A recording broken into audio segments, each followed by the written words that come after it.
Não deixo. Muito boa noite a todos.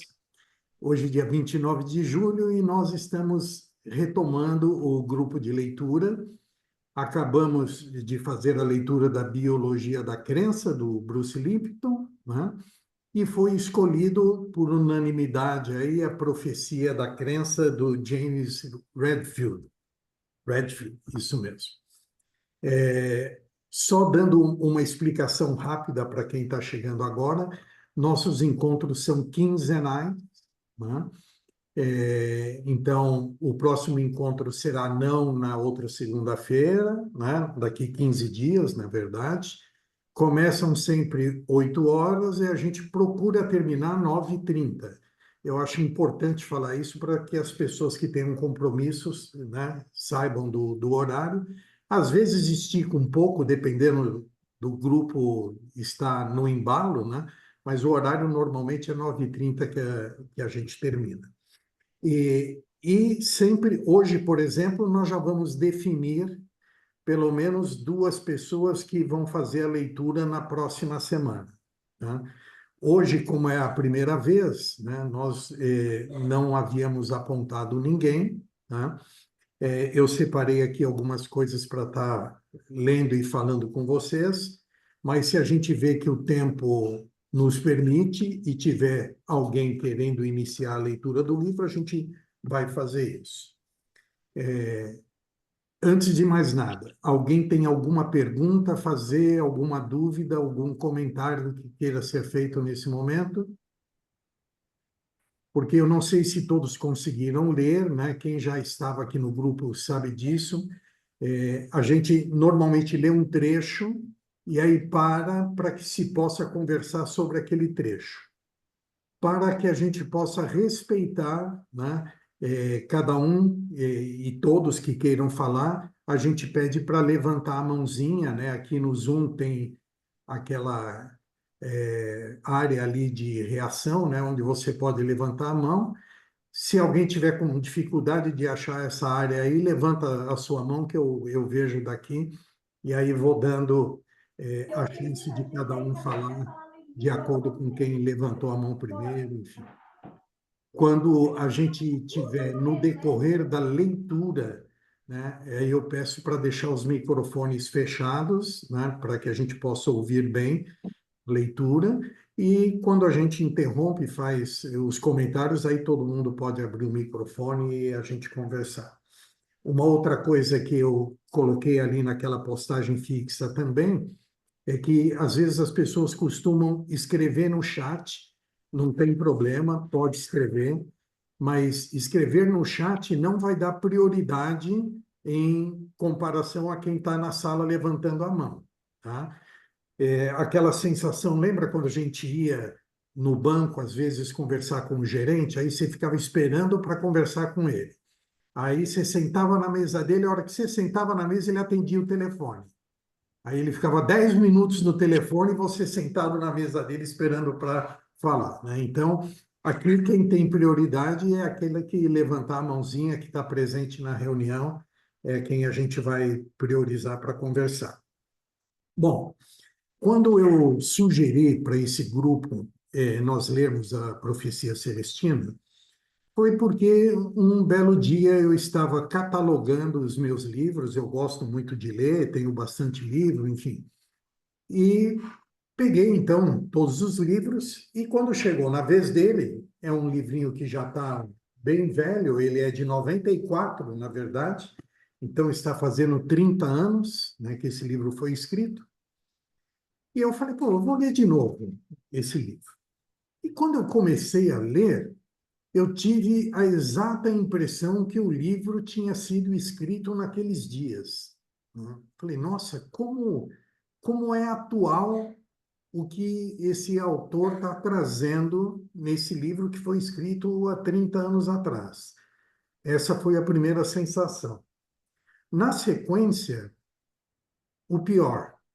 Eu vi que a maioria do que ele escreveu lá há 30 anos atrás, que eu já havia lido por duas vezes, eu ainda não estava colocando em prática, ainda estava em busca muita coisa que ele colocou no livro, né, que se eu tivesse colocado em prática, talvez tivesse feito muita diferença na minha vida como um todo. E aí eu percebo, nós aqui somos um grupo de buscadores, né? A maioria dos que estão aqui fazem parte também do grupo da Egrégora, que a gente se reúne de quartas-feiras, né?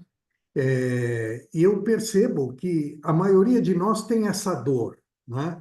De ter conhecimento, mas ter a dificuldade de ser o conhecimento, né? De colocar na prática, literalmente, aquilo que a gente já aprendeu em cursos, em livros, ou nas adversidades da vida, né? Que às vezes a gente precisa passar pela mesma adversidade duas, três vezes para poder aprender, né? Então, quando eu tive esses sentimentos todos com o livro, eu propus ao grupo, alguns já tinham lido também, ficaram contentes de poder reler, outros foram pesquisar e saber um pouco, né, do livro. Existe um filme, inclusive, no YouTube, né? O filme, como a maioria já imagina, o filme não retrata o livro, porque ele é um resumo do resumo, né?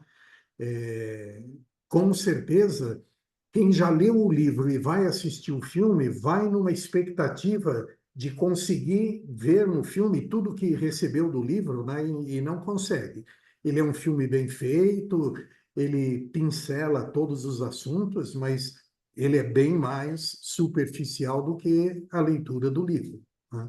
A leitura do livro certamente vai nos enriquecer e muito, né? Então, isso colocado, hoje eu vou tomar a liberdade e vou ler para vocês, porque achei importante, tanto a nota do autor, né, como o prefácio que foi escrito pelo Paulo Coelho, né? Eu vou ler a nota dele, aí abro para que qualquer um que queira falar, inclusive a respeito da experiência anterior que teve com a leitura do livro, tal, já possa se manifestar, tá? Então vamos lá. Nota do autor. Há já meio século, uma nova consciência vem invadindo o mundo humano. Um novo conhecimento que só se pode chamar de transcendente, espiritual. Se você se descobre lendo este livro, talvez já sinta o que está acontecendo. Já sinta isso dentro de si. Começa com uma maior percepção de como nossas vidas seguem em frente. Notamos aqueles acontecimentos casuais que se dão no momento certo e fazem aparecer os indivíduos certos e, de repente, lançam nossas vidas numa nova e importante direção. Talvez, mais que quaisquer outras pessoas, em qualquer outra época, intuímos um sentido superior nessas misteriosas ocorrências. Sabemos que a vida, na verdade, é um desdobramento espiritual, pessoal e fascinante. Um desdobramento que nenhuma ciência, filosofia ou religião esclareceram completamente ainda. E sabemos outra coisa também, que tão logo compreendamos o que se passa, como utilizar esse processo alusivo e maximizar sua ocorrência em nossas vidas, a sociedade humana dará um salto quantitativo para um modo de vida inteiramente novo. Um modo que realize o melhor de nossa tradição e criará uma cultura que sempre foi a meta da história. A história seguinte é oferecida a essa nova compreensão. Se comover você, se cristalizar alguma coisa que você percebe na vida, passe a outro o que vê, pois acho que nossa consciência do espiritual está se expandindo exatamente dessa forma, não mais pela publicidade e a moda, mas pessoalmente por um tipo de contágio psicológico positivo entre as pessoas. Tudo o que qualquer um de nós tem de fazer é suspender as dúvidas e distrações apenas o tempo necessário. E, milagrosamente, essa realidade pode ser nossa. Nota do autor. Então, fiquem à vontade, por favor, caso queiram comentar o seu entendimento dessa nota que ele colocou, ou se quiserem falar alguma coisa da experiência que tiveram em ler esse livro em outra época.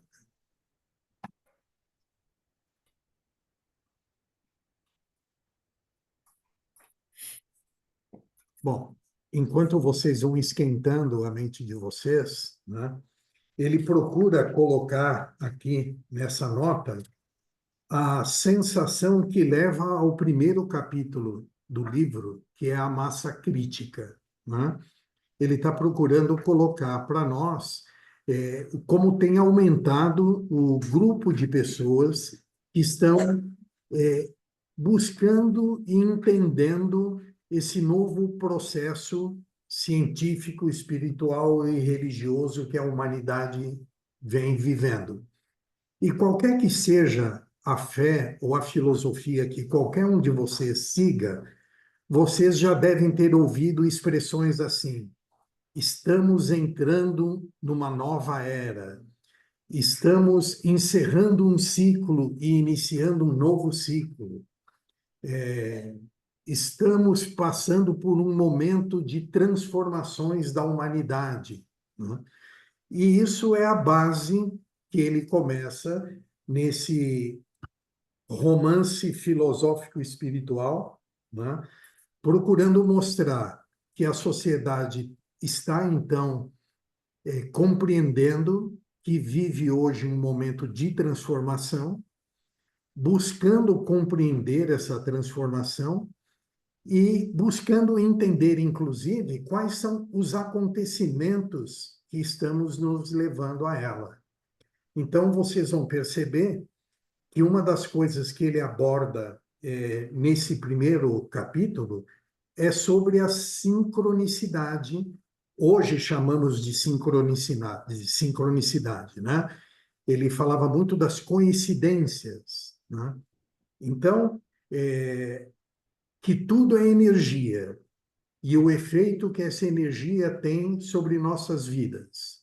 A formação dessa massa crítica, a sincronicidade dos acontecimentos, né? Então, que não existe coincidência, mas como ele disse aqui nessa nota, né, que alguma coisa acontece na hora certa, com a pessoa certa, né, no local certo, enfim.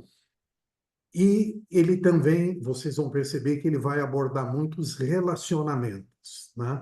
A importância dos relacionamentos sociais cada vez mais conturbados, né? Cada vez mais difíceis, né? E isso, esse homem teve a propriedade de estar tratando lá há 30 anos atrás e trazendo para nós. Alguém gostaria de falar? Soninha, por favor. Boa noite a todos. É uma felicidade encontrar tanta gente nesse grupo. Gratidão por estarem aqui. Esse é só uma parte mesmo. A minha edição também é de 1994. Ele lançou esse livro em 93 e agora em 94 a minha edição já é a quinta. Um ano depois já é a quinta edição. Então, naquela época, o pessoal já se preocupava, né, em observar as coisas dentro de você mesma. E esse livro é muito importante porque ele faz a gente lembrar e prestar mais atenção o que acontece na nossa vida, sabe? Às vezes tem muita sincronicidade, que nem o Renato falou, e coincidências que a gente passa batido, sabe? Então, não é por acaso que esse grupo se forma, sabe? Então, é muito legal. Eu queria só fazer essa parte aí. É muito interessante. Muito Gratidão. obrigado, Sonia. Muito obrigado. Cláudia, Oi, boa noite a todos. Estão me escutando bem? A minha internet está bem ruim hoje. estamos te escutando. Inclusive, eu não consigo vê-los. Tá bem travada. Oi? Estamos ouvindo bem você, Cláudia. Ah, Estou ouvindo bem. ok. Eu gostaria só de voltar um pouquinho, quando ele faz para a Sara, que eu acredito ser a esposa, ele deixa um trecho de Daniel, que eu lendo aqui na minha Bíblia, me coloca no sentido de que a gente está sempre buscando essa transcendência e tentando entender. E é o caminho que a gente tem que percorrer mesmo. Eu gostaria só de ler para vocês esse trecho, e aí fica a reflexão antes do início, né, da leitura do livro. O trecho é de Daniel 12, 3, 4. Os sábios brilharão como brilha o firmamento, e os que ensinam a muitos a justiça brilharão para sempre como estrelas. Você, Daniel, guarde em segredo esta mensagem, lacre este livro até o tempo final. Muitos o examinarão e o conhecimento deles aumentará. Então, acho que ele deixa essa parte para a esposa, que eu acho que é a esposa, que eu já li aqui, mas não tenho muita certeza. Mas acho que fica para a gente também, né? Essa busca e esse entendimento da sabedoria de colocar o que a gente pode vir a compreender ou aprender dos trechos e de toda a história que se desenrola nesse livro, colocar em prática, né? Essa é a grande questão, né? De nos tornarmos sábios ou de estarmos perto dos sábios, né? Começar a colocar em prática as coisas que aqui serão colocadas, né? Na história que vai se apresentar aqui, né?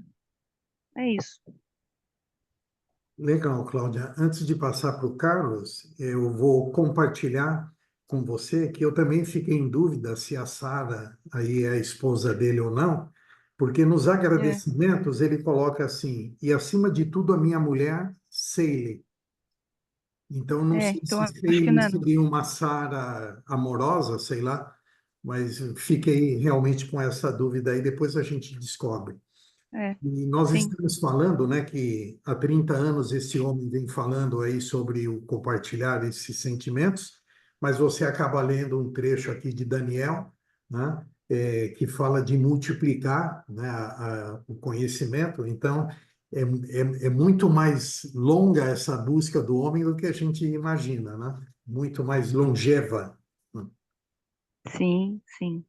Obrigado. Eu li esse livro quando era menina, é, adolescência. E aí eu acho que eu não tinha nem dimensão disso tudo. Acho que ainda não tenho, né? Tem- Mas eu me encantei. Eu me encantei. Vamos lá. Carlos, por favor.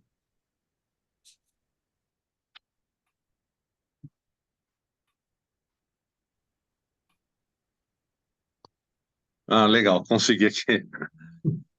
Bom, Renato, eu não sei se você sabe, mas eu comecei a ler muito tarde na minha vida, comecei a estudar muito tarde, né? Com 27 anos que eu fui fazer a quinta série primária, então eu demorei muito para ler. Mas quando eu comecei a ler, eu lia muitos livros, mas quando eu falo muitos, eram muitos mesmo. E esse foi um dos melhores livros que eu li, dos livros modernos, vamos dizer assim, né? Porque antigamente se lia muito Platão, Aristóteles, aqueles livros mais antigos, né? E de livros atuais, esse foi um dos melhores. E foi um marco na minha vida. Foi onde eu comecei a me interessar por estudar PNL, análise transacional, hipnose, cientologia e outras coisas. Então, só para dizer, corroborar um pouquinho aí, dizendo que esse é um livro incrível, realmente, que vale a pena a leitura. E não é um livro de leitura, eu diria que esse é um livro de consulta. Você tem que ler ele inteiro e depois, todo dia, dar uma lidinha, na minha opinião. Sim, verdade. Aliás, só como curiosidade, né, não é nenhuma proposta do nosso grupo, mas esse livro ele fazia parte de uma trilogia que agora já tem até um quarto livro, né? Então, depois dele teve a 10ª profecia, depois Em Busca de Shambhala, era uma continuidade, e agora tem a 12ª profecia, que é o último livro que ele escreveu. Então, fica aí a dica para quem se interessa pelo assunto, depois pode, né, ir lendo esses outros livros, enfim. Bom, posso dar sequência, mas alguém quer falar? Eu queria falar. Por favor. Quem... Ah, eu Ah, li esse livro. Posso falar? pode falar. Eu li esse livro há uns 25 anos atrás, acho, pela sugestão do meu filho. E eu achei espetacular. E era uma época que eu vivia muitos problemas de saúde na família. E com isso, eu aprendi muito. Agora, se me perguntarem o que você aprendeu, eu já não sei dizer o quê, mas que eu achei um livro fantástico. Mas este ano, no Desapega, porque eu não estou lendo, não estou conseguindo ler. E no Desapega, esse livro foi um dos últimos livros que eu doei. Depois veio a leitura, mas já tinha doado. Então agora estou ouvindo no áudio que a Cláudia me mandou, tá? Era isso que eu queria dizer. Que bom. Obrigado, Oi, Odete. Rê. Você vai redescobrir os sentimentos Sim, que você teve há 25 anos sim. atrás. Pode estar certa disso. Oi, Rê, Alguém... só queria dizer Ah, que eu estava lendo aqui, Sara não é a esposa dele, tá? não Ela é é? uma personagem importante que ajuda o protagonista na sua jornada de descoberta espiritual. Ela é uma cientista e amiga do protagonista que Ah, desempenha um papel crucial ao introduzi-lo ao manuscrito e ao conhecimento espiritual que eles contêm. Só para partilhar. que bacana. Gratidão, Gratidão. Monique. Você escutou, né, Cláudia? Está respondida aí a nossa dúvida. Que ótimo. Obrigado, viu, Monique?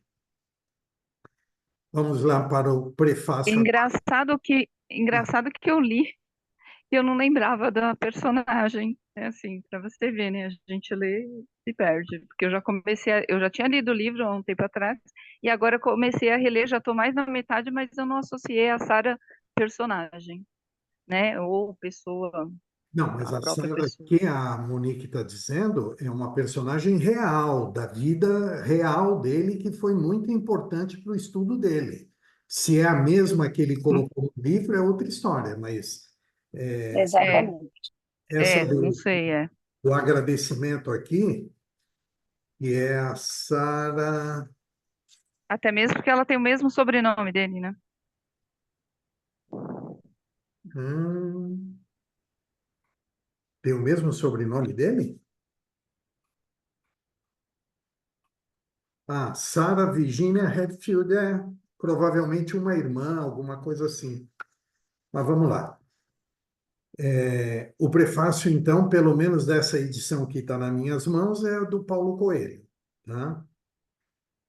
James Redfield é um autor de muitos insights. E toda vez que vocês pesquisarem na internet sobre esse livro, vocês vão ver muitos vídeos falando sobre os insights do livro, né? Que são 9 insights, ou os pergaminhos que vão ser descritos no decorrer do livro. Um deles se relaciona à consciência sobre as misteriosas coincidências que ocorrem na vida. Qualquer pessoa que esteja alerta e conectada a essa energia interior vai ser capaz de atrair uma série de eventos capazes de, por exemplo, criar um novo mundo ao seu redor. A força divina dirige nossas vidas para um destino espetacular. Ou melhor, perdão. A força divina dirige nossas vidas para um destino particular. Um fenômeno que Jung já chamou de sincronicidade.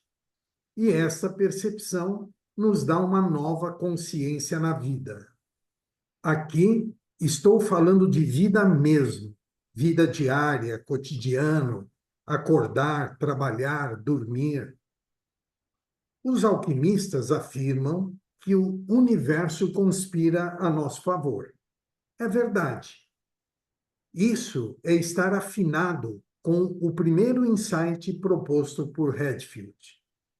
Ter consciência de que as coincidências, aqui entre aspas, acontecem conosco a todo instante.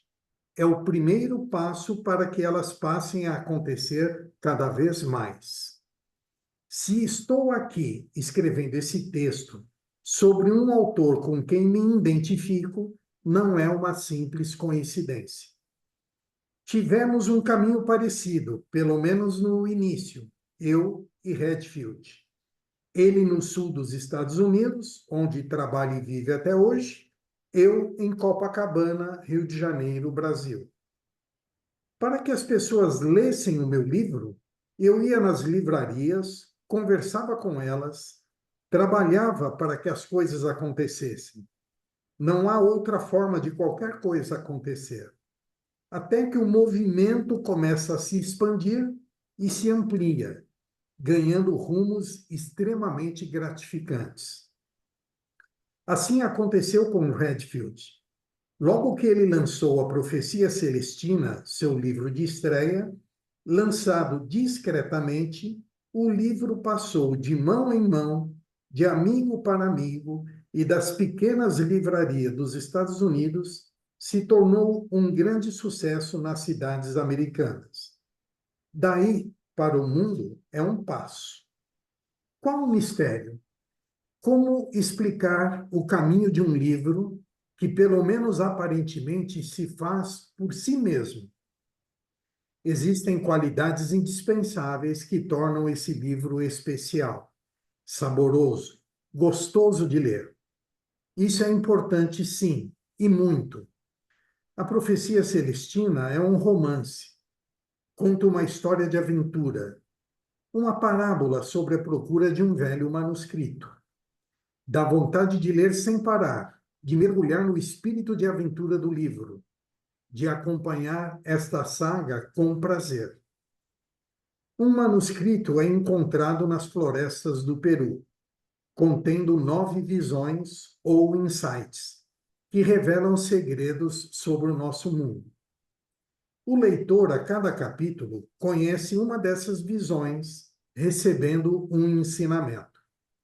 Essas lições estão relacionadas a algumas questões que intrigam os homens há muitos séculos.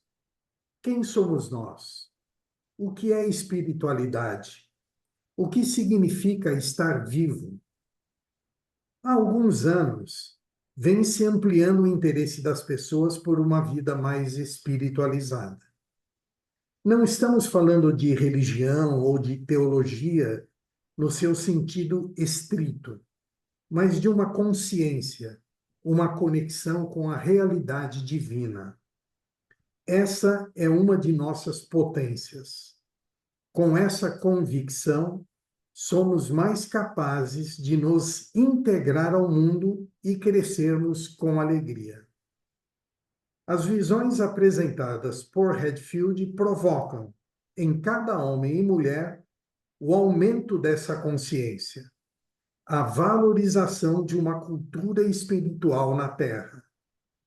Este é o seu maior talento, como escritor, como homem, a capacidade de compartilhar uma mensagem universal de amor. Uau, que prefácio, né? Que prefácio. Não foi qualquer um que escreveu, né? Foi um dos maiores escritores brasileiros, pelo menos em número de venda de livro, né? Creio que seja o maior. Alguém gostaria de comentar algo?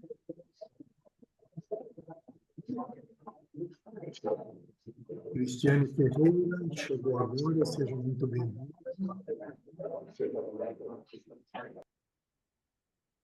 Bom, então, como vocês perceberam, né? Ele já dá um spoiler aqui para nós a respeito das coincidências, né? Da sincronicidade, né? Na filosofia esse binômio coincidência e sincronicidade, ele é muito estudado, né?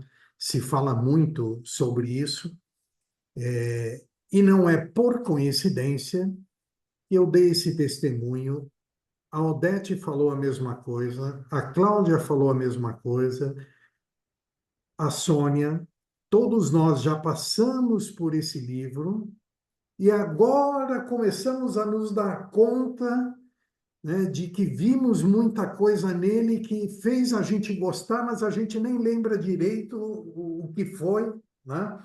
E quem sabe agora nós teremos a chance de nos ajudarmos, né, para colocar em prática tudo isso que ele vai trazer aqui para nós, de uma forma romanceada, mas que vai nos trazer muitos ensinamentos.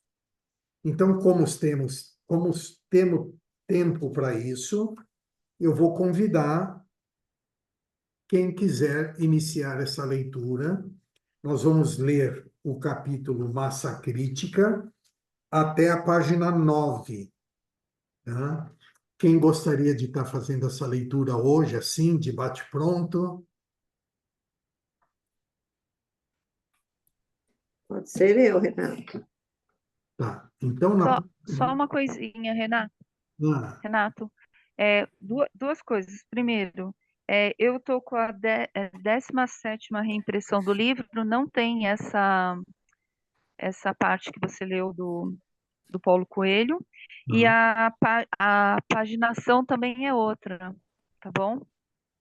Aí eu não sei, porque no caso, o Massa Crítica meu começa na página 13, só para localizar, né? Mas o seu primeiro capítulo é o Massa Crítica mesmo, né? O Massa Crítica começa na página 13 e não tem o prefácio, Tá. né? Só tem a nota do autor. O seu Massa Crítica começa na página 1, Inês? Tá. Precisa ver Vai na se... sua Porque página. aqui não está falando capítulo, né? Não. Não tem Estou capítulo. numerando o capítulo. Só dá o título, Massa Crítica. Esse é o primeiro. Sim. Na sua página 9, Inês, dá uma olhada se próximo ao final termina dizendo assim: as outras visões serão reveladas uma após a outra. Achou esse trecho? No finzinho, não é assim, Indo de não. baixo para cima, 1, 2, 3, 4, 5, 6, 7, 8, 9, 10. A 11ª linha, de baixo para cima. Não. O último parágrafo inicia-se como: eu sei. Ela respondeu. Eu mesma levantei essa questão. Mais para cima. Não tem um De baixo para cima. Não tem um que fala, ela fez uma pausa para beliscar?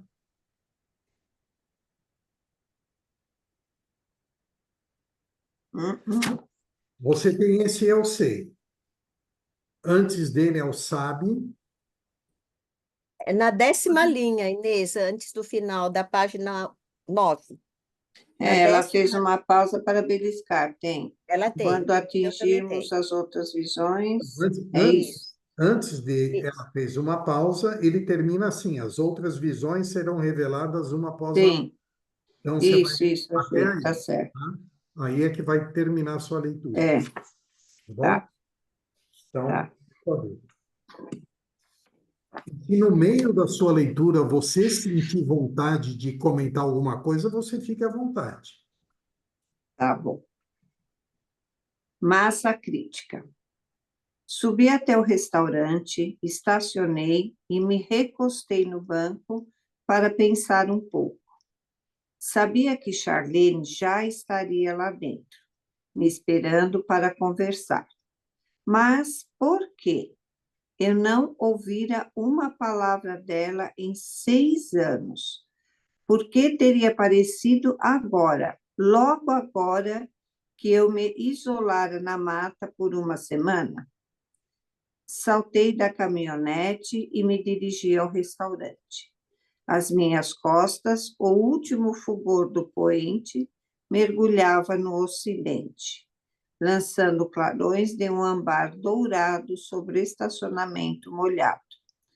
Um rápido aguaceiro encharcara tudo 1 hora antes, e agora o entardecer de verão parecia fresco e renovado, e devido à luz que se esvaía, quase surreal. Uma meia-lua pairava acima. Enquanto eu andava, velhas imagens de Charlene me inundavam a mente. Ainda estaria bonita, intensa? Como o tempo a teria mudado? E que pensar do tal manuscrito de que ela falara? Um antigo artefato descoberto na América do Sul, sobre o qual mal pude esperar para me contar. Tenho uma espera de 2 horas no aeroporto, ela dissera ao telefone. Pode se encontrar comigo para jantar? Vai adorar o que diz esse manuscrito. É simplesmente o seu tipo de mistério. Meu tipo de mistério? O que queria dizer com aquilo? Dentro, o restaurante estava lotado. Vários casais esperavam mesas. Quando encontrei a gerente, ela me disse que Charlene já se sentara e me conduziu para uma área em terraço acima do salão principal de jantar.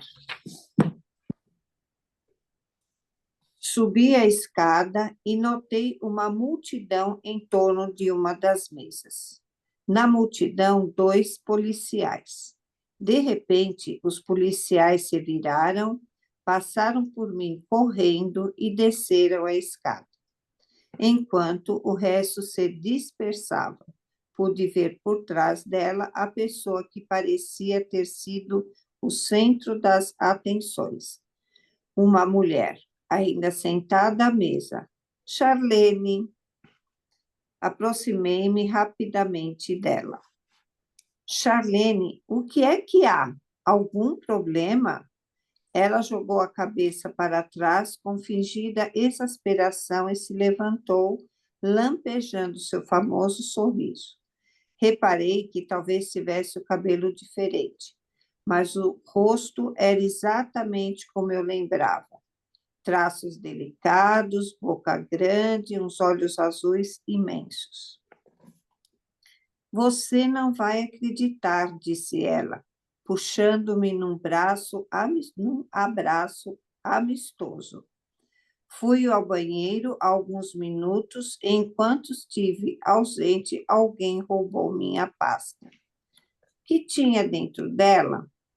Nada de importante, só alguns livros e revistas que eu ia levar comigo na viagem. Que loucura! As pessoas nas outras mesas me disseram que alguém simplesmente entrou, pegou a pasta e saiu. Deram uma descrição à polícia e os guardas disseram que iam vasculhar a área. Talvez fosse melhor eu ajudá-los a procurar? Não, deixa para lá. Não tenho muito tempo e preciso conversar com você. Assenti, e Charlene sugeriu que nos sentássemos. Um garçom se aproximou, olhamos o cardápio e pedimos. Depois disso, passamos uns 10 ou 15 minutos jogando conversa fora. Eu tentava minimizar meu autoimposto isolamento, mas Charlene percebeu minha vaguidão. Curvou-se para mim e tornou a me dar aquele sorriso. Então, que há com você mesmo? Perguntou. Olhei os olhos dela, a maneira intensa como me olhava. Quer logo a história toda, não é? Aí sempre, ela respondeu. Bem, na verdade, é que estou tirando algum tempo para mim mesmo no momento e passando uma temporada no lago. Tenho trabalhado muito e estou pensando em mudar os rumos da minha vida. Me lembro que você falava desse lago. Achei que você e sua irmã iam ter de vendê-lo. Ainda não, mas o problema são os impostos territoriais. Como a região é tão perto da cidade, não param de subir. Ela balançou a cabeça. E que vai fazer depois? E ele respondeu: ainda não sei, alguma coisa diferente. Ela me lançou um olhar intrigante. Parece tão nervoso quanto todo mundo. Aí, acho que sim, eu disse. Por que pergunta? Está no manuscrito. Houve um silêncio enquanto eu devolvia o olhar dela. Me fale desse manuscrito, pedi. Ela se recostou na cadeira como para reunir as ideias. Depois me olhou nos olhos mais uma vez. Acho que falei ao telefone que deixei o jornal há vários anos. Entrei numa empresa de pesquisa que investiga mudanças demográficas e culturais para as Nações Unidas. Meu último trabalho foi no Peru. Enquanto estava lá, concluindo uma pesquisa na Universidade de Lima, vivi ouvindo rumores sobre um velho manuscrito que fora descoberto. Só que ninguém conseguia me dar nenhum dos detalhes, nem mesmo nos departamentos de arqueologia e antropologia. Quando entrei em contato com o governo para pedir informações sobre isso, eles negaram qualquer conhecimento. Uma pessoa me disse que o governo, na verdade, estava tentando suprimir o documento por algum motivo, embora também, neste caso, ele não tivesse nenhum conhecimento direto. Você me conhece, ela prosseguiu. Eu sou curiosa. Quando acabou minha tarefa, decidi ficar por lá uns 2 dias para ver o que conseguia descobrir. No início, toda a pista que eu seguia me revelava mais um beco sem saída. Mas então, quando almoçava num café nos arredores de Lima, notei um padre me observando. Passado alguns minutos, ele se aproximou e admitiu que tinha me ouvido fazendo perguntas sobre o manuscrito antes naquele dia. Não quis me revelar seu nome, mas concordou em responder a todas as minhas perguntas. Ela hesitou um instante, ainda me olhando intensamente. Ele me disse que o manuscrito remonta a cerca de 600 anos antes de Cristo.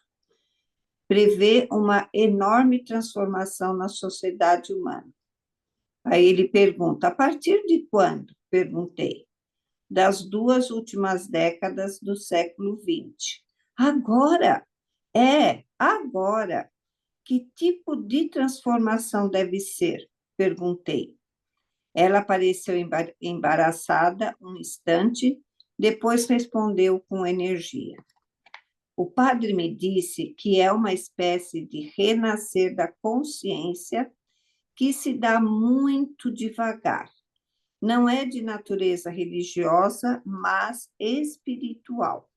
Estamos descobrindo alguma coisa nova sobre a vida humana neste planeta, sobre o sentido de nossa existência e, segundo o padre, esse conhecimento vai modificar sensivelmente a cultura humana.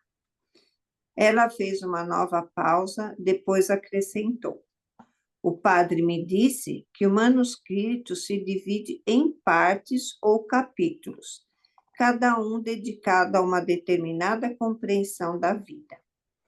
O manuscrito prevê que, nessa época, os seres humanos vão começar a assimilar essas compreensões em sequência, uma após a outra, como se a gente passasse de onde está agora para uma cultura completamente espiritual na Terra.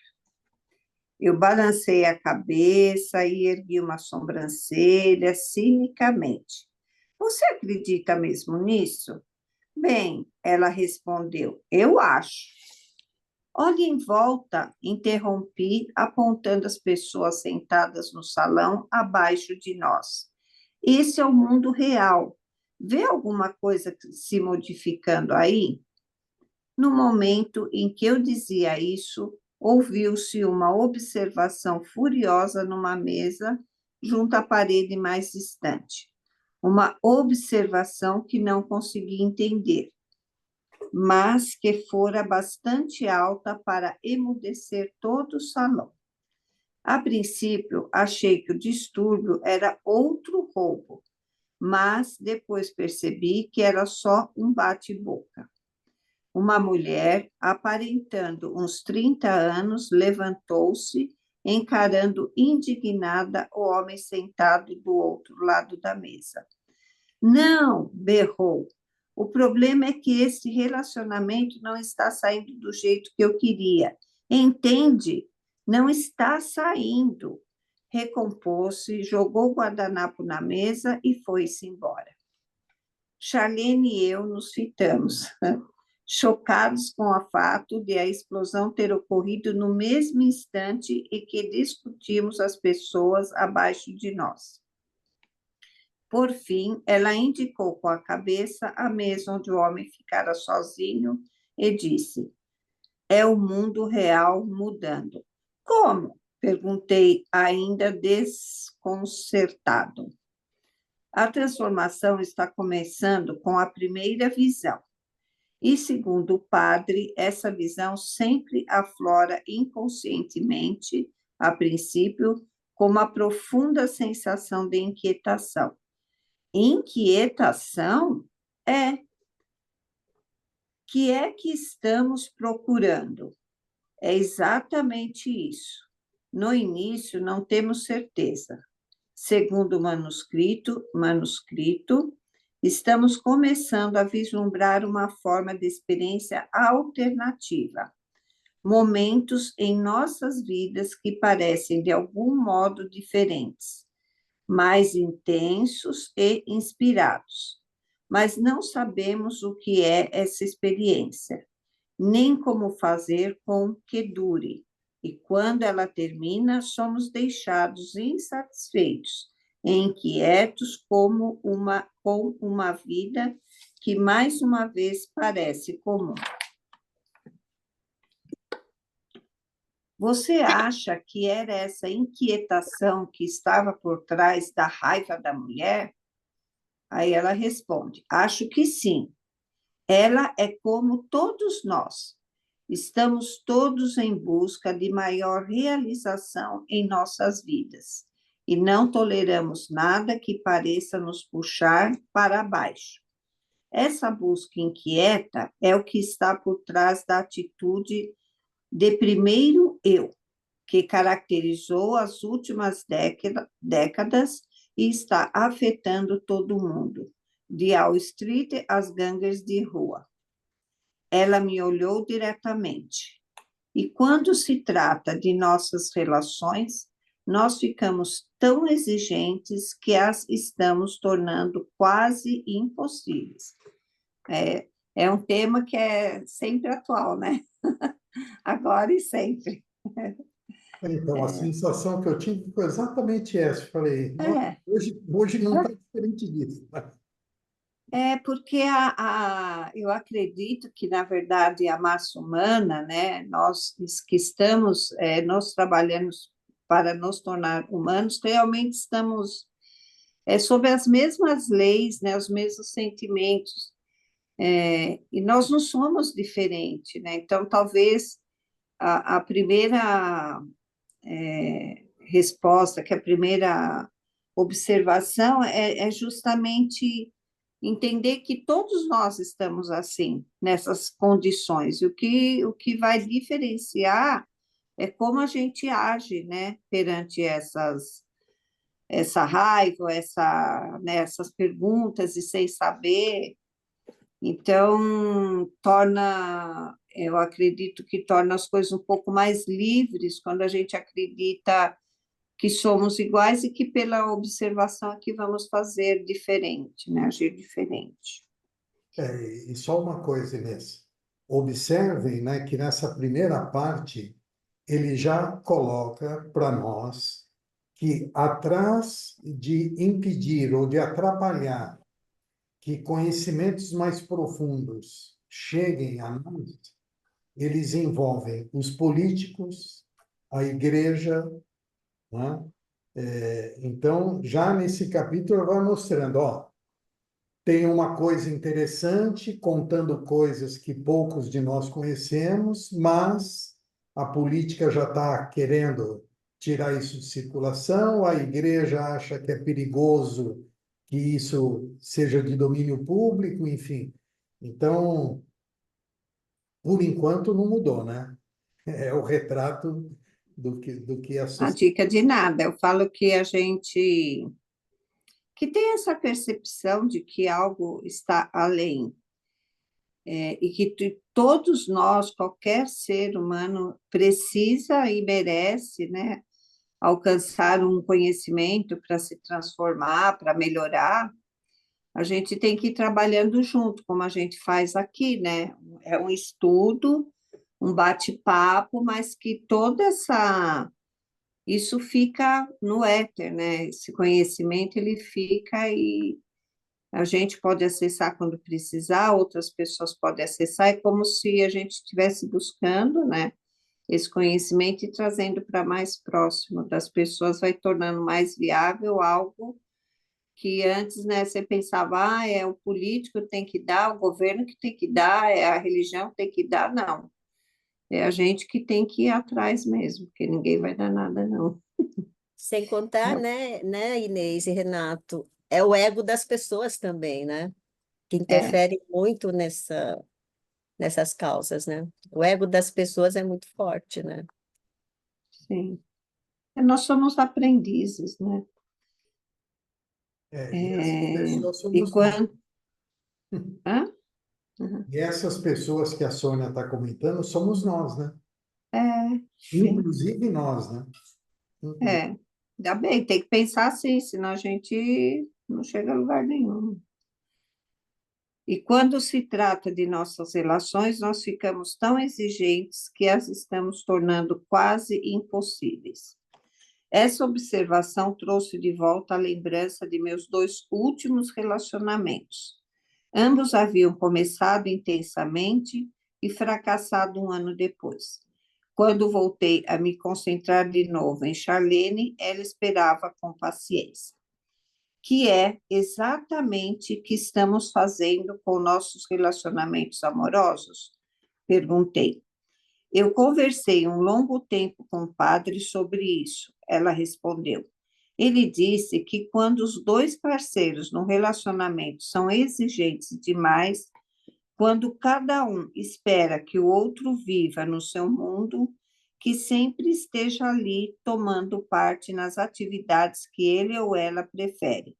Surge, então, inevitavelmente, uma guerra de egos. Olha lá só. O que ela dizia me atingiu. Meus 2 últimos relacionamentos haviam, de fato, degenerado em brigas de poder. Nas 2 situações, nós nos descobrimos num conflito de compromissos. O ritmo era demasiado rápido. Tínhamos muito pouco tempo para coordenar nossas diferentes ideias sobre o que fazer, onde ir, que interesses seguir. No final, a questão de quem ia liderar, quem ia dar as diretivas do dia, tinha se tornado um problema insolúvel. Devido a essa batalha pelo controle, continuou Charlene, o manuscrito diz que vamos achar muito difícil ficar com a mesma pessoa por qualquer período de tempo. Isso não parece lá muito espiritual, comentei. Foi exatamente o que eu disse ao padre, ela respondeu.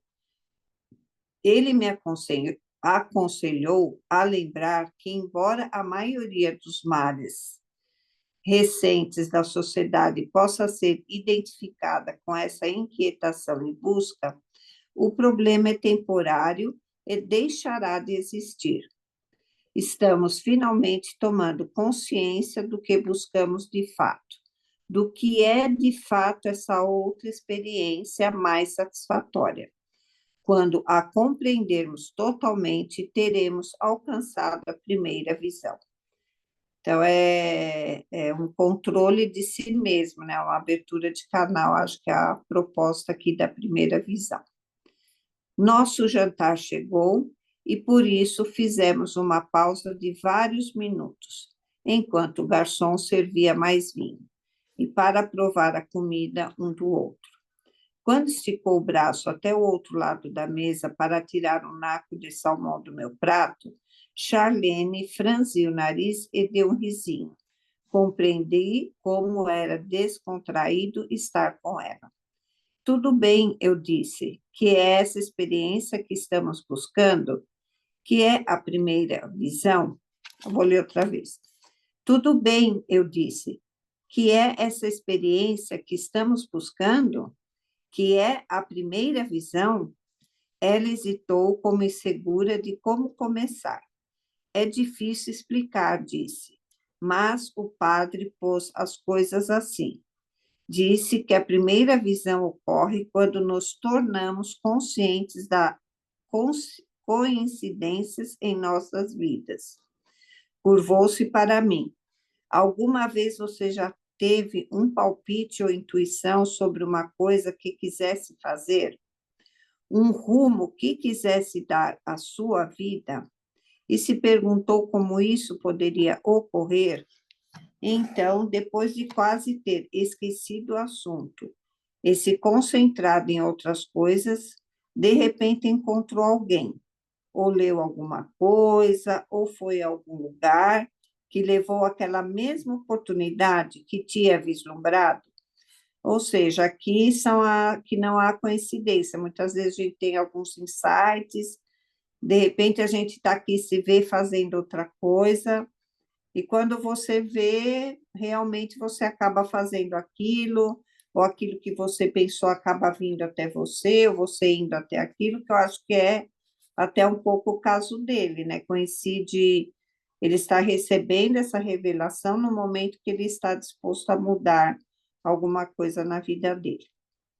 Bem, ela continuou, segundo o padre, essas coincidências têm ocorrido com frequência cada vez maior, e quando ocorrem, nos parecem superar o que se poderia esperar do puro acaso. Então, né, não existe acaso, a lei da observação. Parecem destinadas como se nossas vidas tivessem sido guiadas por uma força inexplicável. A experiência causa uma sensação de mistério e excitação. Em consequência, nos sentimos mais vivos. O padre me disse que essa é a experiência que vislumbramos e que agora tentamos manifestar o tempo todo. Pessoas em número cada dia maior estão convencidas de que esse movimento misterioso é concreto e significa alguma coisa, que alguma outra coisa está acontecendo por baixo de suas vidas diárias. E essa consciência é a primeira visão. Ela me olhou expectante, mas eu não disse nada. Não está vendo? Ela perguntou. A primeira visão é uma consideração do mistério inerente que cerca nossas vidas individuais nesse planeta.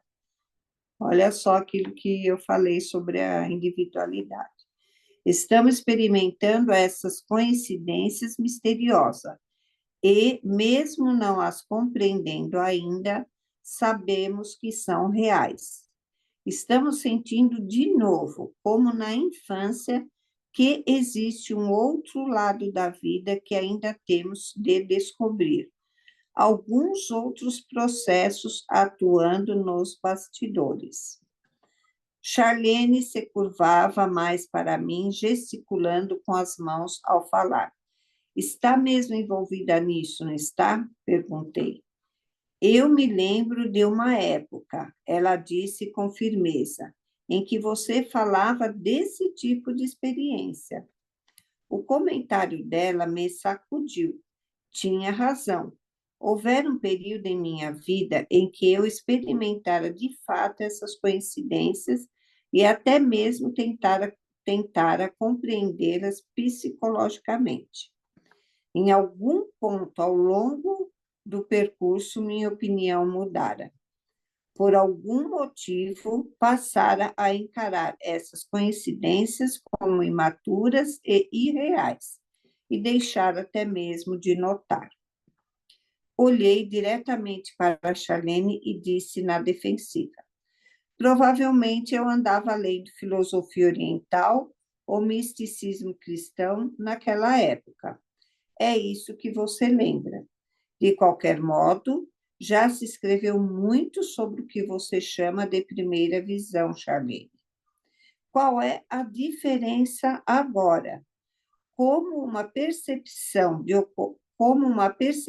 ocorrências misteriosas vai levar a uma transformação cultural?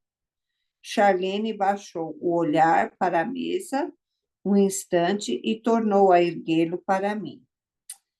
Não interprete mal, disse. Sem dúvida, essa consciência já foi sentida e descrita antes. Na verdade, o padre fez questão de salientar que a primeira visão não era nova. Explicou que alguns indivíduos tiveram consciência dessas coincidências inexplicáveis em toda a história, que esta foi a percepção. Ave Maria, deixa eu começar outra vez. Não interprete mal, disse. Sem dúvida, essa consciência já foi sentida e descrita antes. Na verdade, o padre fez questão de salientar que a primeira visão não era nova. Explicou que alguns indivíduos tiveram consciência dessas coincidências inexplicáveis em toda a história, que esta foi a percepção por trás de muitas grandes tentativas na filosofia e religião. Mas a diferença agora está no número. Segundo o padre, a transformação está ocorrendo hoje por causa do número de indivíduos que têm essa consciência ao mesmo tempo. O que é que ele quer dizer exatamente? Perguntei.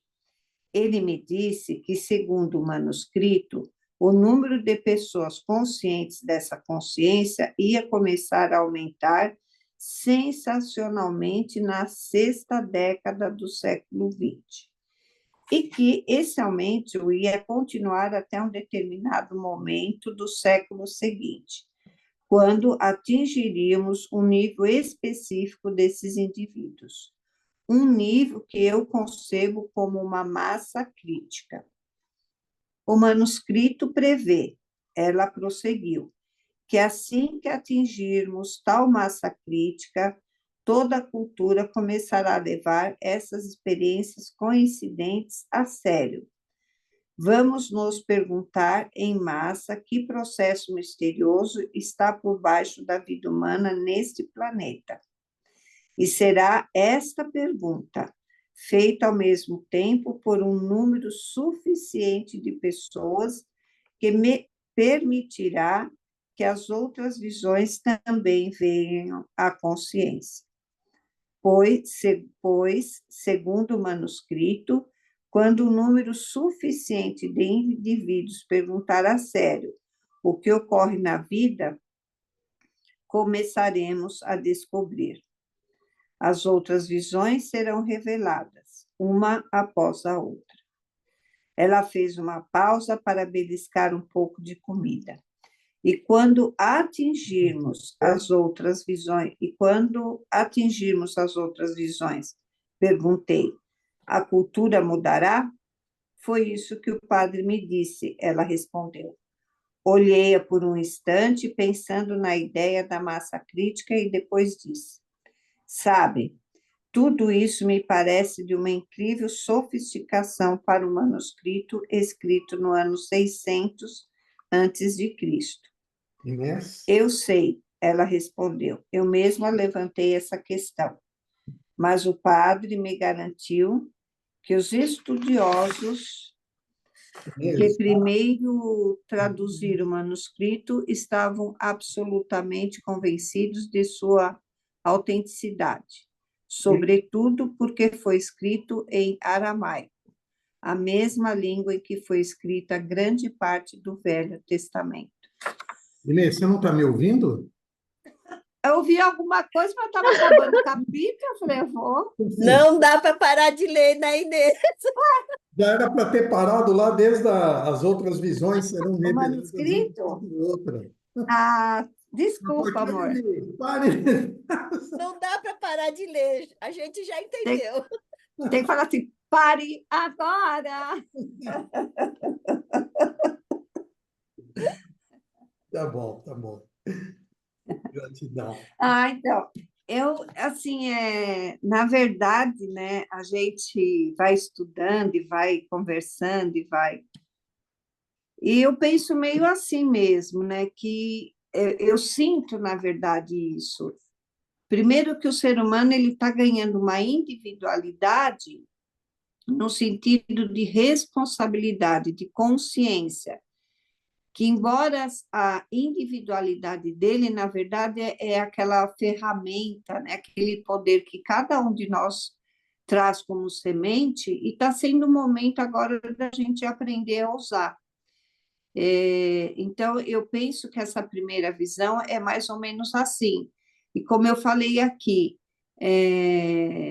o poder que nos tirou o conhecimento até agora, né, antes de 600 antes de Cristo é pouco, porque esse conhecimento vem desde sempre, a gente está sendo preparado realmente para ele, né? E que é um momento realmente de, através, não da união em si só das pessoas, né? Mas do conhecimento, do estudo, da consciência, e cada um fazendo o seu trabalho, e porque ele não, o último lugar que ele se manifesta é aqui na Terra. Só que ele já está acontecendo muito antes, e a gente percebe, né? A gente começa a falar, nossa, vive o agora, faz o que você tem que fazer, porque a gente já está trabalhando para isso anteriormente. Eu acredito muito nisso mesmo, porque o planeta está mudando muito, as pessoas, de um modo geral, estão mudando muito, então a gente vai precisar de abertura de mente, abertura de canal, abertura de compreensão e do amor, né, do perdão e tudo mais. E óbvio que o relacionamento, seja ele qual for, né, principalmente em casa, sempre é o que você mais se trabalha, na verdade, né? Mas que o relacionamento ele é importante justamente por isso, porque ele é único, não existe um igual, então todos nós somos importantes. E quando a gente trabalhar dessa maneira, já cai um monte de prisões, né? de algemas, né? As portas das prisões internas se abrem, e a gente vai, então, automaticamente tendo um poder maior, porque a gente vai ficando com menos medo, que eu acho que é sempre o medo que nos alicia, nos prende, né? Bem gostoso. Obrigada pela oportunidade e a paciência de vocês. Bom, quem, quem já me conhece na condução aqui sabe que eu gosto de dar oportunidade para todos se manifestarem, e aí, quando todo mundo fica quietinho, eu já começo a perguntar para um ou outro aqui. Então, quem gostaria de comentar um pouco esse trecho que a Inês leu?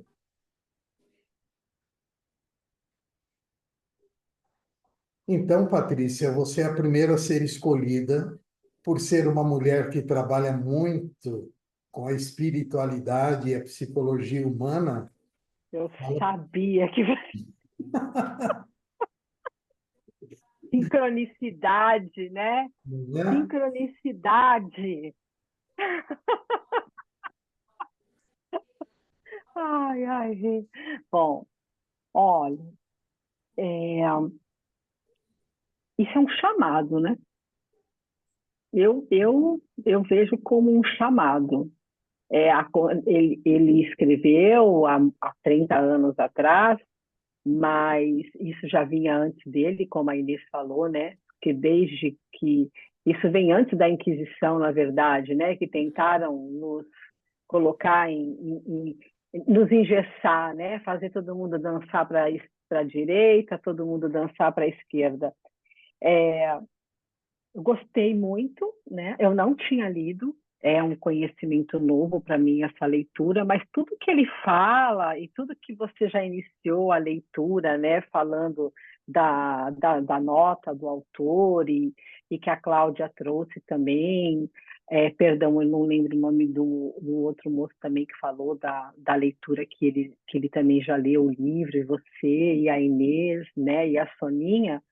Eu vejo isso como um momento que essa leitura, além de parece ser muito gostosa, né, já iniciou muito gostosa de ler, mas que vai nos levar a profundezas internas muito grandes, né? Profundezas muito. E eu vou mais longe, Renato. Não é à toa que a gente começou com a meditação, porque é em estado meditativo que talvez eu acredito que esse livro vai nos levar à profundidade. Porque nós temos um legado interno em energia para deixar na Terra. Eu estou em busca, não é que eu estou em busca do meu, eu estou todos os dias trabalhando o meu, você o seu, e cada um trabalhando essa energia interna. Ele está falando sobre isso, né? Está falando, inclusive, sobre... Não é, na verdade, não é uma coisa que vai acontecer, é uma coisa que vai reaparecer. Esses poderes, esse poder de poder transmutar, se conectar, de escolher, de criar, ele sempre foi nosso. Mas em algum momento isso foi trancado aí, né? Foi selado, né? Inclusive a governança não quer, seja ela religiosa, não tenho nada contra nenhuma religião e nem o governo, mas eles não querem que nós podemos autenticar, né, validar o nosso poder interno, porque o nosso poder interno move montanha, tá? E eu não estou no lugar aqui de maioridade para falar disso, não. Eu sou uma buscadora igualzinha a vocês. Estou andando do ladinho de cada um. Mas eu acredito piamente nessa força e eu faço essa busca todos os dias, tá? Então, gratidão. Gratidão. Posso colocar rapidinho aqui Quem é que está falando? a Rosimeire. Roseli, por favor, se você quiser abrir sua tela para a gente te conhecer, ótimo, se não, fique à vontade. Não dá, porque senão vai cair aqui, tá meio bem complicado. Ainda tem uma banda tocando aqui do lado ao vivo, aqui bem na frente do meu apartamento, tá complicado hoje. Olha como que são as coisas, né?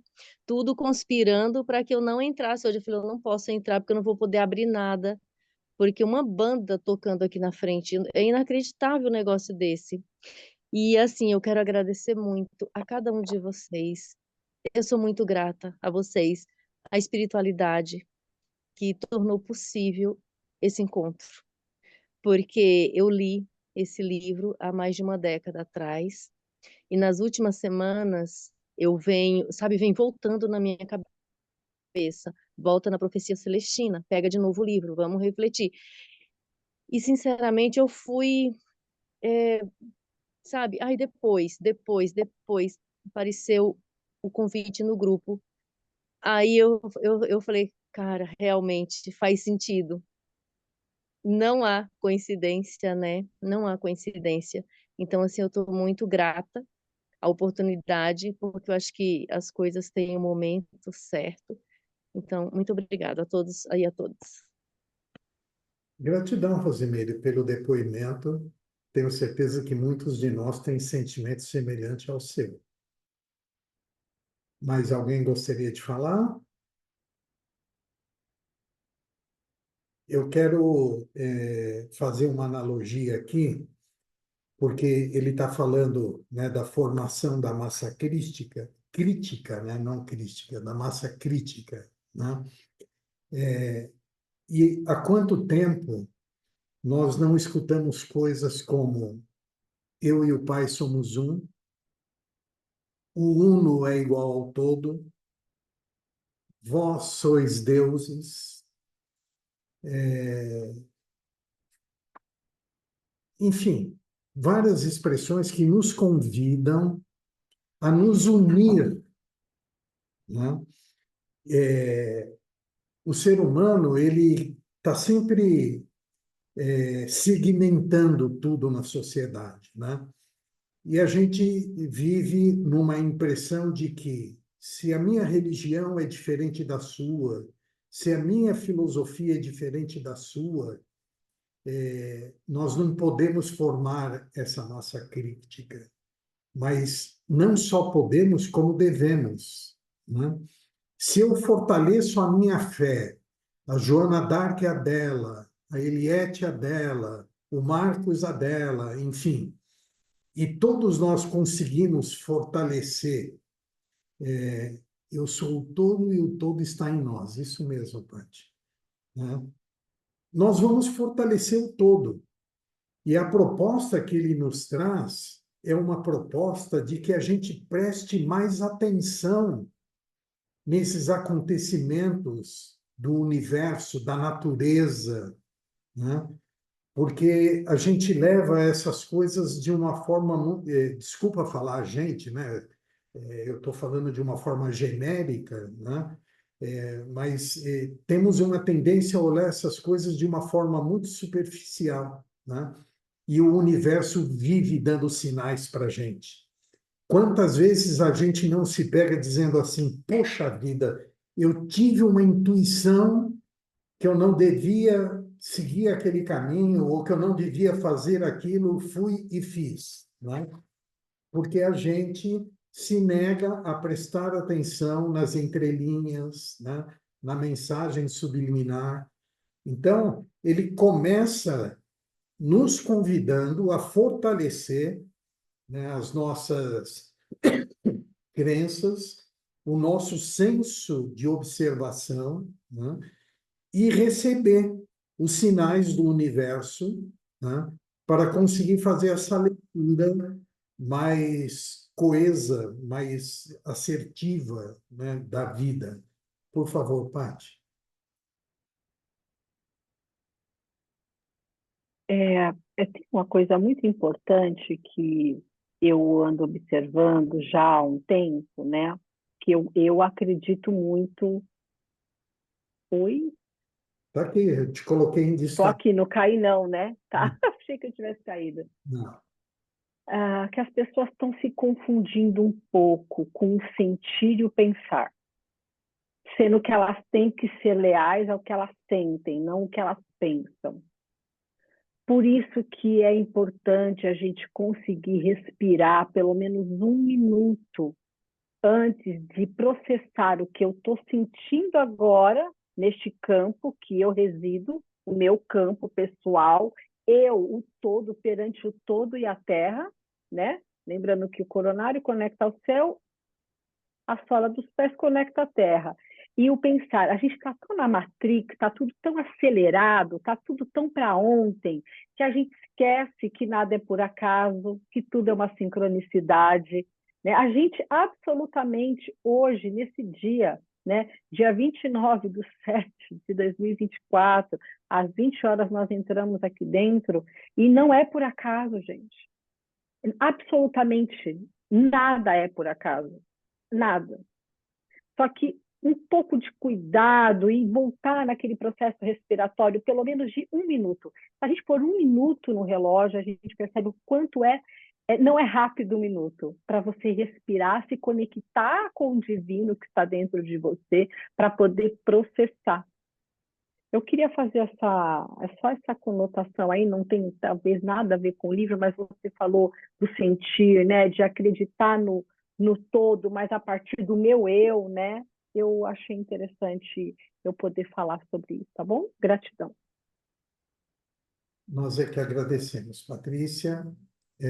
Estamos já no nosso horário final, mas não posso deixar de permitir, caso alguém ainda queira complementar mais alguma coisa. A Elisa levantou a mão. Por favor, Elisa.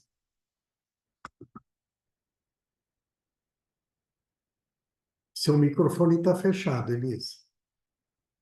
Ai, perdão. Eu fui tocada justamente quando a Inês começou a leitura a respeito daquele relacionamento, daquele casal que cessa o relacionamento naquela mesa do restaurante e que eu creio que seja um dos enfoques desse livro, que nós estamos sendo colocados para buscar o nosso eu interior e só focar nisso, quando na verdade essa descoberta do nosso poder interior, essa conexão com a centelha divina, mostra que nós não devemos permanecer numa individualidade, mas nos conectar com as outras pessoas. E aí sim, essa junção de todos é que vai fazer emanar o poder necessário para mudar esse poder que a Matrix tem sobre todos nós. Porque enquanto ela consegue nos separar, nos individualizar, nos tornar cada vez mais egoístas, de certa forma, porque estamos cuidando só do nosso mundinho. Mas quando a gente conseguir fazer essa unidade, como tu bem colocou ali, que não se ouve mais falar eu com o Pai somos um, todos fazem parte do todo e o todo faz parte de todos, é fato, mas as ideias elas estão sendo segregadas.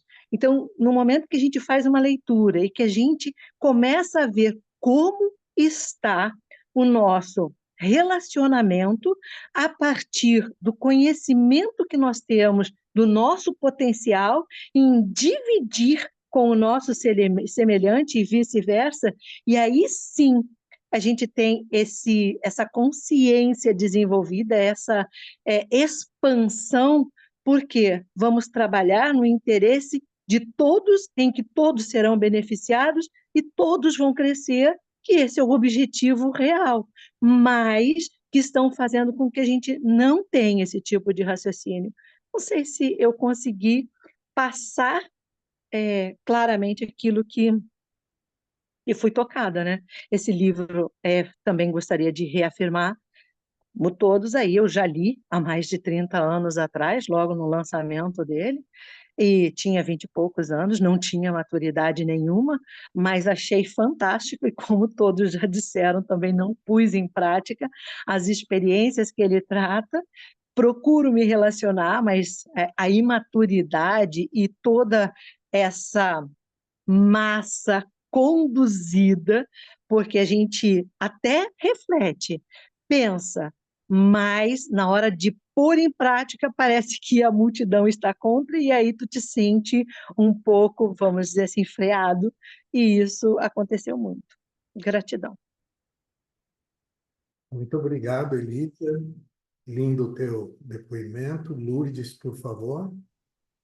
Bom, eu vou falar rapidinho. Eu também li esse livro há muito tempo atrás e, é claro, também não entendi, né, o quanto ele era importante na época, né? Inclusive tinha onde eu trabalhava tinham alguns grupos que se reuniam e eu não consegui nem horário, nem dia, né? Não estava no momento ainda para me conectar, né, com esse tipo de estudo. Bom, agora uma coisa que eu queria falar agora, eu não tenho mais o livro também, né? Eu li acho que 3 livros. Eu li a Profecia Celestina, a 10ª Profecia, eu li os 3. Mas ainda assim, na época, eu também estava bem imatura, né? Para poder abarcar o que o livro estava trazendo. E eu queria só falar uma coisa que aqui eu estou no iPad e eu coloquei livro A Profecia Celestina e abriu e eu consegui acompanhar a Inês lendo só, porque eu também não tenho o livro. Na realidade, ele pede para baixar um PDF, mas eu não baixei. Mas só falando isso para quem não tiver o livro e no dia quiser acompanhar, dá para fazer isso. Colocar a tela do lado e acompanhar também. Tá bom? Era só isso que eu tinha para dizer. Obrigada. Obrigado, Lutz.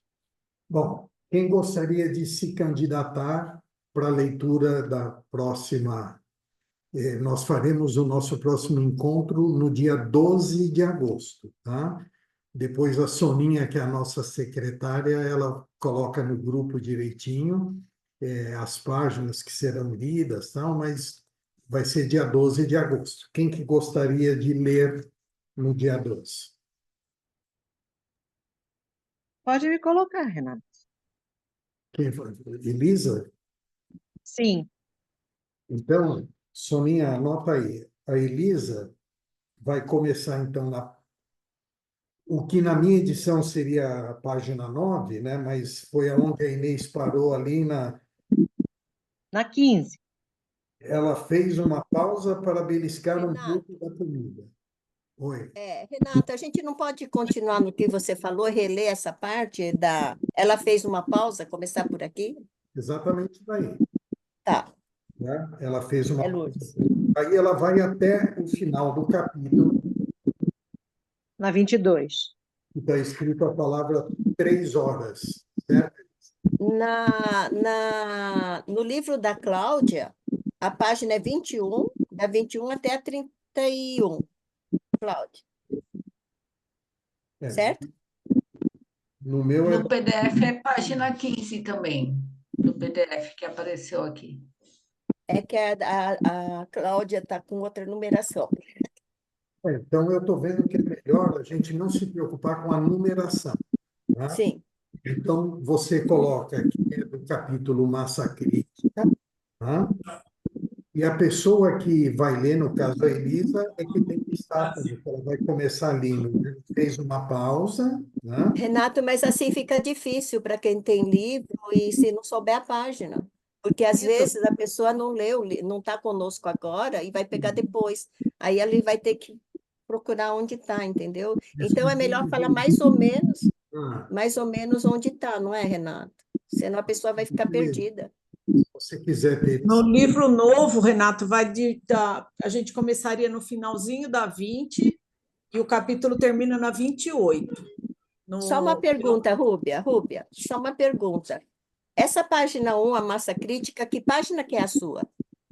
A É a primeira? mesma da Cláudia, 13? 13. Ah, então tá. Então, perfeito, Renato. Então, eu vou colocar que vai da 13 até a 28 nessa última edição, para quem comprou o 28, livro não é agora. 31? Não, 28 termina no meu livro. Então tá bem doido aqui, porque aqui no nosso termina no 31, porque é a página 19, né, Renato? Na nossa, tá doido esse número, porque para nós é da página 9 ao 19, para nós, para mim e para o Renato. Agora, Para mim também, até a página 19. e eu acreditava que da Cláudia, que começa na página 13, seria do 13 ao 31. Oh, desculpa, Não, 13 ao. Peraí, desculpa. 13 ao ao. 28. Desculpa. Espera um Sônia, pouquinho. Sônia, eu sugiro que você coloque a frase Tanto inicial. o Rúbia quanto a Cláudia estão falando que é 28. É 28. Eu estava vendo a Inês ler, até a paginação não é a mesma, ela vira a página numa hora que a gente está no meio da página. Você coloca aqui nas edições mais antigas é da 9 a 19, e nas edições mais novas do 13 ao 28. Do 13 ao 28? Peraí, então, deixa eu anotar aqui. 13 ao 28. Renato, me perdoe, mas eu penso que não seria interessante assim, porque, por exemplo, na minha edição, ele vai até a página 22. Deixa eu confirmar. Até a página 22. Termina o capítulo dizendo 3 horas. Isso. Termina o capítulo. É isso o mesmo. que tem no PDF mesmo, da 15 até a 22. E conclui. Põe quem tem PDF é da 15 ao 22. O mais difícil não é o final do capítulo, é aonde recomeça, que está no meio do nada. Mas a gente ajuda aí na hora. Peraí, Rúbia. Tá, são três numeração de página, então. A nossa, que é antiga, que a nossa é de 1994, é da página 9 ao 19. Isso. 9 ao 19, antiga. A da Cláudia, em PDF, é da 15 ao 22, em PDF. É isso? Isso. E o da Cláudia e da Rúbia vai do 13 ao 28, é isso? Isso. Você 13 ao vai ficar 28. doida, Sônia. Eu vou, mas não, eu tenho que sempre obedecer essas páginas. Eu vou numerar o meu livro, pode deixar. E aí, então, para Foca no PDF que não vai ter erro de conduta. Tá, eu vou Ninguém vai procurar. sofrer. inclusive, quem tem o PDF e puder compartilhar esse PDF no grupo, todas as pessoas que não têm o livro vão poder se beneficiar disso, né? Então, por favor, se alguém puder compartilhar lá no grupo esse PDF.